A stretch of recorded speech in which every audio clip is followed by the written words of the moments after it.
Communities in Zamfara have been experiencing attacks, kidnapping and cattle rustling for over a decade. Governor Matawalle, on assumption into office in May 2019, promised to give security all the needed attention to end the activities of criminal elements.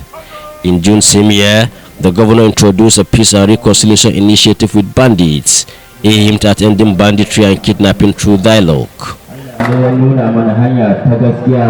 Few months after the peace deal, affected communities began to experience a drop in the attacks. A good number of bandits embraced the peace deal and laid down their arms, while several kidnapped victims were also released without ransom through the peace initiative. But it was not last long. An upsurge in attacks on communities has prompted Governor Matawalle to pull out of the peace dialogue with the bandits. My administration has done its best to end banditry through dialogue, but the bandits are not trustworthy. They betrayed our trust in them despite the amnesty. We will not continue with the peace dialogue. He also warned politicians to stop giving out motorcycles to their supporters who turn around and sell those to bandits. The bandits sent a delegation seeking for clemency and saying that they are now ready to accept peace treaty to quit banditry forever. On the 9th of July, Major General Ibrahim Yusuf took over the mantle of leadership at the Nigerian Defense Academy in Afaka, Kaduna State. 6 weeks later, the unexpected happened. Gunmen suspected to be bandits invaded the premier military university in West Africa in the early hours of Monday, 24th August. The security breach left 2 officers dead and another abducted.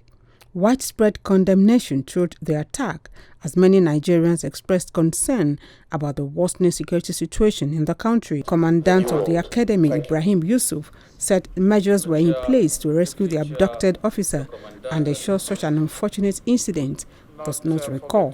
I am really delighted to be given this opportunity to be here to shed light about the occurrence and perhaps more importantly the ongoing efforts that we are making to recover the abducted officer. At the end of the meeting, which lasted for about an hour, the committee chairman says collaboration is needed to avert any future occurrence. We empathize with the family of the deceased soldiers. We had very frank discussions with the general. The size of the NDA is hugely large, and efforts are making that this occurrence shall never happen again. Gathered here in Umaro Town Hall are women from the 7 local government areas of Kwara South. The gathering is facilitated by the member representing Irepodun Ekiti Okero is in federal constituency in the House of Representatives, Tunji Olawuji.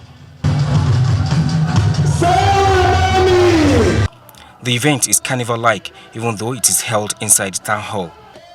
The women are unanimous that Governor Abdulrahman Abdulrazak has performed well. They want him for another term.